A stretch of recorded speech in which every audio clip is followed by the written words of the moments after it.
அனைவருக்கும் வணக்கம். நான் Karthikeyan. Kanshika click YouTube channel மூலியமாக உங்களை மீண்டும் சந்திப்பதில் பெருமகிழ்ச்சி அடைகிறேன்.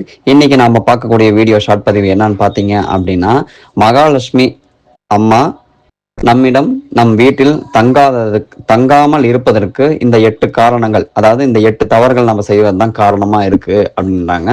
அந்த 8 தவறுகளை இப்ப நம்ம ஒவ்வொன்றா பார்த்துடலாம். பணம் கையில் தங்காததற்கு 8 தவறுகள் தான் காரணம். முதல் தவறு, வெள்ளிக்கிழமை மற்றும் செவ்வாய்க்கிழமையில் பூஜை செய்யும் போது வெண்ணெயை உருக்கக்கூடாது. இவ்வாறு செய்தால் மகாலட்சுமி தாயார் நம் வீட்டை விட்டு வெளியேறி விடுவார் என்று ஆன்மீக குறிப்பில் சொல்லப்படுகிறது. உறவினர்கள் வீட்டிற்கு வரும்பொழுது செவ்வாய் மற்றும் வெள்ளிக்கிழமை விசேஷ நாட்களில் கசப்பான காய்கறியான பாகற்காயை சமைக்கக்கூடாது. இதனால் பகைமை உண்டாகும் என்று சொல்லப்படுகிறது. இனிமையான நாட்களில் கசப்பான காய்கறியை சமைப்பதன் மூலம் மகாலட்சுமி அருள் கிடைக்காமல் போகும் என்று சொல்லப்படுகிறது. இறைவனுக்கு செய்யப்படும் நெய்வேத்தியம் உப்பு போட்டு சமைக்கக்கூடாது. அது லட்சுமி கடாட்சத்தை குறைக்கும் என்று சொல்லப்படுகிறது.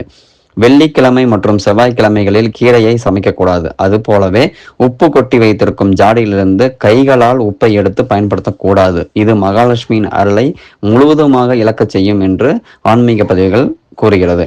நம்முடைய வீட்டின் வாசலில் எண்ணெய் சிந்தக்கூடாது. அது மட்டுமில்லாமல் லக்ஷ்மியின் அம்சமான உப்பு ஊறுகாய் வீட்டில் குறையாமல் பார்த்து கொள்ள வேண்டும். வீட்டில் தண்ணீர் பற்றாக்குறை இருக்கக்கூடாது. மேலும் தண்ணீரை வீணாக செலவு செய்யாமல் இருப்பதும் மிக மிக நல்லது. வீட்டில் உள்ள குழாயில் இருந்து தண்ணீர் சொட்டி கொண்டிருந்தால் நம்மிடம் இருக்கும் பணமும் அதுபோலவே கரைந்து போய்விடும். வீட்டில் உள்ள பூஜை அறையில் சிதலமடைந்த சாமி படங்களை வைத்திருக்க கூடாது. மேலும் வீட்டில் முட்செடிகளை தவிர்ப்பது மிக மிக நல்லது. வீட்டில் ஓடாத கடிகாரங்கள் இருந்தால் அதை சரி செய்து வைக்க வேண்டும் அல்லது புதிதாக மாற்றிவிட வேண்டும். ஓடாத கடிகாரத்தை பார்த்து கொண்டே இருக்கக்கூடாது என்று சொல்லப்படுகிறது ஆன்மீக பதிவுகள். 6 மணிக்கு மேல் வீட்டில் தலை சீவுவது, நகம் வெட்டுவது போன்ற செயல்களை செய்தால் கட்டாயம் லக்ஷ்மி தேவி அவர்கள் அந்த வீட்டில் வாசம் செய்ய மாட்டாள் என்பது ஆன்மீக குறிப்பு. எனவே இந்த தவறுகள் எல்லாம் நீங்கள் செய்வதை திருத்திக் கொண்டால் கட்டாயம் செல்வ செழிப்பு பெருகும். இது பல பேரின் முன்னோரின் பல ஆண்டுகால நம்பிக்கையாக செயல்பட்டு வருகிறது. நன்றி, வணக்கம்.